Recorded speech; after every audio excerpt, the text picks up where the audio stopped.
Welcome back to Africa Now, your trusted platform for grounded, context-rich reporting from across our great continent. As always, we begin with a disclaimer rooted in our unwavering commitment to peace, truth, and the responsible dissemination of information.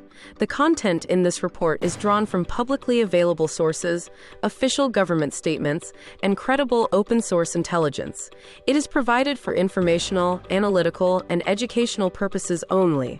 Africa Now does not promote violence, conflict, or misinformation of any kind. Our mission is to amplify African perspectives, encourage informed dialogue, and uphold the values of peace, justice, and development across Africa. Today, we bring you a deeply significant and emotionally charged update, one that could mark a turning point in West Africa's long and painful battle against terrorism. It's a story born of tragedy but forged in resilience and resistance. What has just happened in Burkina Faso is nothing short of historic, and its implications may ripple far beyond the borders of one nation. It is a story of unflinching resolve, strategic brilliance, and a new chapter in the struggle for peace in the Sahel. On May 11, 2025, the northern town of Djibo, already a symbol of resistance and tragedy, became the ground zero of one of the largest anti-terror operations ever carried out in West Africa. For years, Djibo has been caught in the crosshairs of extremist violence, and its people have endured suffering that is difficult to put into words. But this time, the story played out differently. What began as a ruthless, coordinated assault by armed insurgents ended in a stunning counteroffensive by the Burkinabe armed forces that could redefine the country's security narrative for years to come. According to multiple official sources, more than 900 insurgents were neutralized in a single, multi-phased operation. Let that number sink in. Over 900 fighters aligned with Jama'a Nasr al-Islam wal Muslimin, a coalition of jihadist groups linked to al-Qaeda, were stopped in their tracks. Their objective was clear and chilling: seize control of Djibo, terrorize civilians, destroy state presence, and destabilize an already fragile region. They arrived in waves, some on motorcycles, others in pickup trucks, armed and determined, targeting military installations, gendarmerie posts, and police outposts in a sweeping, multi-directional attack. Early reports coming out of Djibo painted a grim picture. The main military camp in the town was said to have been overrun in the initial hours, looted and partially destroyed. Panic and fear began to spread. But then came the turning point. The Burkinabe military, under the leadership of Captain Ibrahim Traoré, launched a rapid and meticulously planned counterstrike that changed everything. With air support, intelligence coordination, and drone surveillance, the army reclaimed the initiative. The hunters became the hunted. This counteroffensive wasn't just swift, it was surgical. Armed with Bayraktar TB2 drones and Russian-supplied combat aircraft, the Burkinabe forces executed a series of precision strikes targeting insurgent convoys, encampments, and ammunition depots. Surveillance footage helped identify over 500 fighters grouped in vehicle formations, another 200 traveling in motorcycle units, and many more hiding in forested areas. Once confirmed, airstrikes dismantled these groups in minutes, reducing well-organized threats to scattered remnants. According to Burkina Faso's State Information Agency, 400 fighters were confirmed dead in the first wave. But as hours turned to days and additional reconnaissance data became available, it became clear the total was much higher: over 900 insurgents killed in what is now described as one of the most decisive counterinsurgency victories in Burkina Faso's history. Captain Traoré did not mince words in the aftermath. Calling the attack unprecedented, he saluted the bravery of his troops and reaffirmed the nation's stance against terror. Crimes against civilians will never go unpunished, he declared.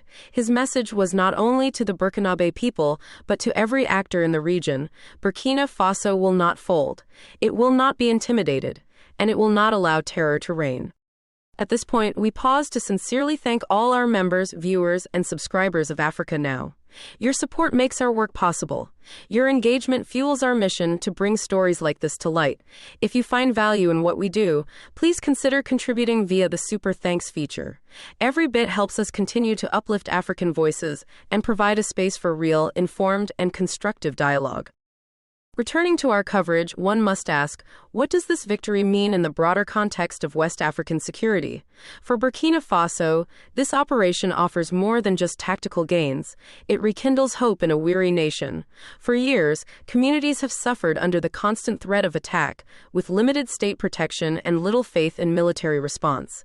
But this event could change that narrative. The successful integration of drone technology, real-time reconnaissance, and coordinated ground response shows that the Burkinabe military is evolving, not just reacting. Public sentiment has shifted. There is now a growing confidence in the army's ability to protect its citizens, to defend national territory, and to wage war not only with courage but with strategic sophistication. In towns like Djibo, people are beginning to believe once more that peace is possible, not in theory but in practice. However, it would be premature and irresponsible to see this as the end of the conflict. One victory, no matter how significant, does not win a war. The insurgents may have suffered a severe blow, but the underlying issues that gave rise to their presence remain deeply entrenched.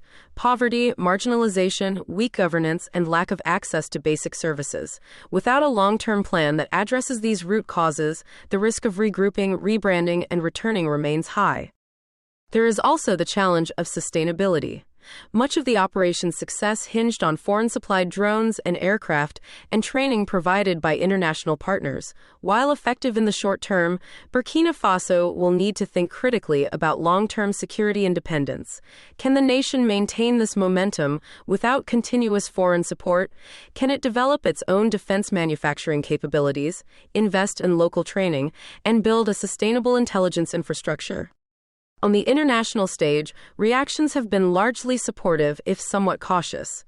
Analysts from across Africa and beyond have acknowledged the brilliance of the operation, suggesting it could serve as a model for similar efforts in Mali, Niger, and Nigeria. Yet they also stress the importance of a dual-track approach.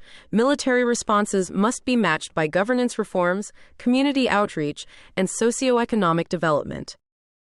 We must also confront the human rights dimension. In large-scale military operations, especially in complex environments like Djibo, there is always a danger of civilian casualties, wrongful detentions, or extrajudicial actions.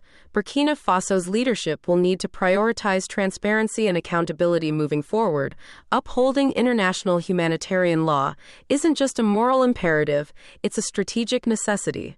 Trust is the ultimate currency in the fight against insurgency, and that trust must be earned through principled action. Still, despite all the complexities, one truth stands tall. Burkina Faso is not retreating. The people of Djibo have suffered immensely. They've lived through the horrors of displacement, targeted killings, and abandonment. But now, perhaps for the first time in years, they can raise their heads a little higher. They can look toward the future with a cautious sense of hope, and that in itself is a kind of victory. The symbolism of Djibo matters. It is no longer just a frontline town or a target of extremist aggression. With this operation, it becomes something else, a national and regional emblem of resilience, of what's possible when will, technology, and strategy align. It is a signal to the rest of the Sahel that African nations are not doomed to perpetual insecurity. With the right leadership, tools, and commitment, they can shape their own destinies. As we near the end of today's special report, we leave you with a few pressing questions.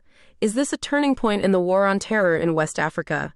Could Djibo become the blueprint for future counterinsurgency operations across the Sahel?